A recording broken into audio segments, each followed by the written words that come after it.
Yo, what's up everybody? Durag back with another video, and today we got a fun Q&A with some local fans from the East Coast. All of these guys also make music, links in the description below, make sure to check them out after the video. I asked everyone a series of 4 questions and got their responses in text, and will relay their answers throughout the video with my own additional input. Question 1, favorite offseason addition for your squad? Question 2, who do you feel has the best shot at being the most improved player on your team? Question 3, what made you start following your specific team? And question 4, what are your expectations for this year and who wins the championship? Like the video, subscribe to the channel, and let's just jump right in. First up, we got at Samuel Veal, a Philadelphia 76ers fan. Favorite offseason addition? Seth Curry. We needed shooters and got arguably the best one in the league. Even counting for Luka inflation, his numbers are still crazy, and he's a great fit with Simmons and Embiid. I agree with this. I think there was a rare win-win for both sides. I think he'll fill the JJ Redick role perfectly. Most improved, it's tough because I think we really have 2 all-stars and then a bunch of role players that have already hit their ceiling. But Shake Milton has a chance. I like Shake. He showed us a little something in the bubble. He's fun, and I kind of hope it continues. With a name like Shake, how could you not want that person to do well? And why do you follow the Philadelphia 76ers? Philly team, I'm from Philly, raised. Broad Street Bullies forever. My favorite memories of Philly are Iggy skywalking on dunks and D-Book routinely torching them for 30 plus. And what are your expectations for the year, and who do you think wins the championship?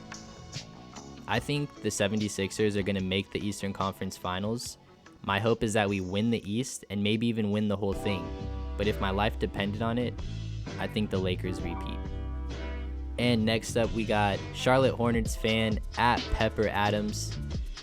Question 1, who do you think is your favorite offseason addition for your squad? Although LaMelo is an addition that adds a significant amount of new options and ideas offensively, I think Vernon Carey is going to be a massive contributor. He was ACC's Rookie of the Year, he took pride in defense, and he's being added to the worst offensive rebounding team in the league.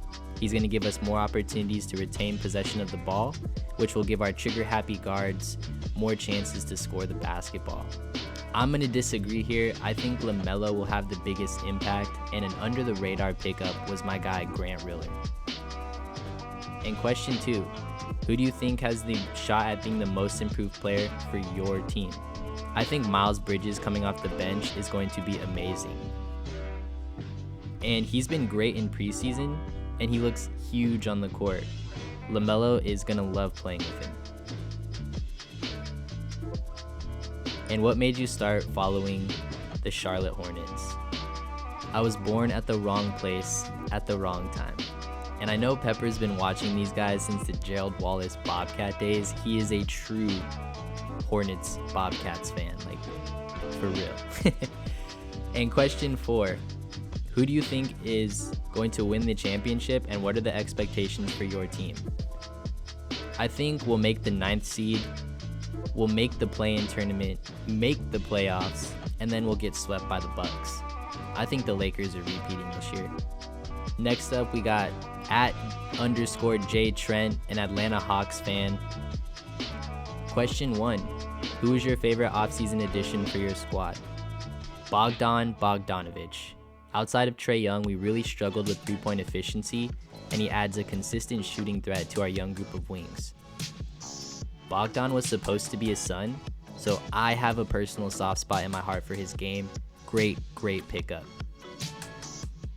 Question number 2, who do you think can be the most improved player for your squad?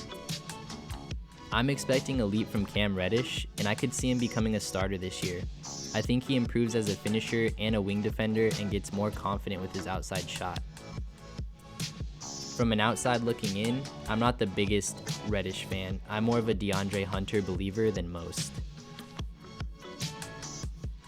And question 3, what made you start following the Atlanta Hawks? I'm from South Georgia, So Atlanta is the closest I have to a hometown team. Been following the Hawks my whole life. And question number 4, what are your expectations for the Hawks? And who do you think wins the championship? I think the Hawks will be a 7th seed. They do have a lot of upset potential, but ultimately I think they'll lose in the first round in 6 games. I think the Lakers are going to run it back and win the title again.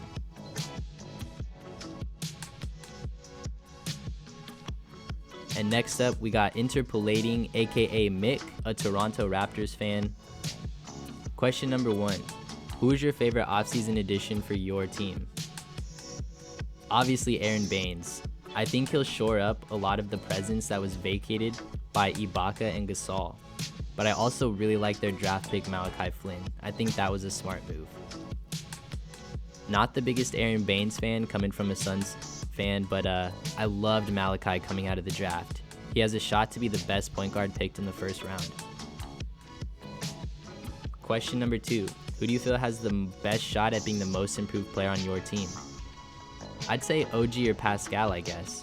Both have proven themselves to be performers. I think OG is going to have a more central role this year to the cast, and Pascal has to work on his postseason endurance and ability to handle responsibility. From the outside looking in, I'm going to say that OG is going to be one of your more important pieces. And question number 3, what made you start following your specific team? Born and raised in Toronto, hard not to be a fan, but also I find them a pretty unhateable team. They're always a sort of underdog, even though they put up some scary teams in the past half decade. I guess it's something to do with this weird Canadian small market complex, and they're also the only team I've ever seen live. And question number 4, what are your expectations for this year, and who do you think wins the championship? I think this is an off year for us.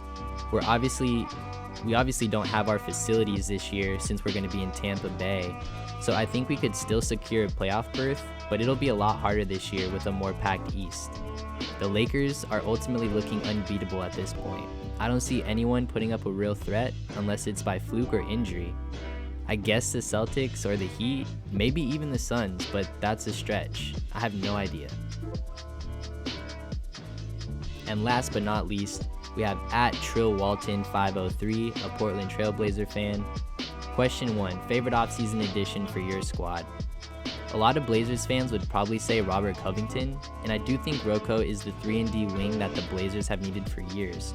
But my favorite addition was bringing back Enes Kanter. Enes played his best basketball with us in 2019. In the first round series against the Thunder, he was on triple-double watch locking up Steven Adams. From the outside looking in, I'd say Rocco seems like the most logical choice, and as a Suns fan, it's always pick and roll at 0-0 every time.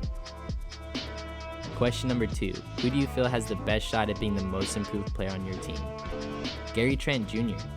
He wasn't all that productive during the regular season, but when the bubble started, Gary Trent jumped up a level on both sides of the floor. At times, he looked like the second best player on the team, hitting big shots and defending the opposing team's best player. I do remember him torching people in the bubble. Second best player is high praise. Question number 3, what made you start following your specific team?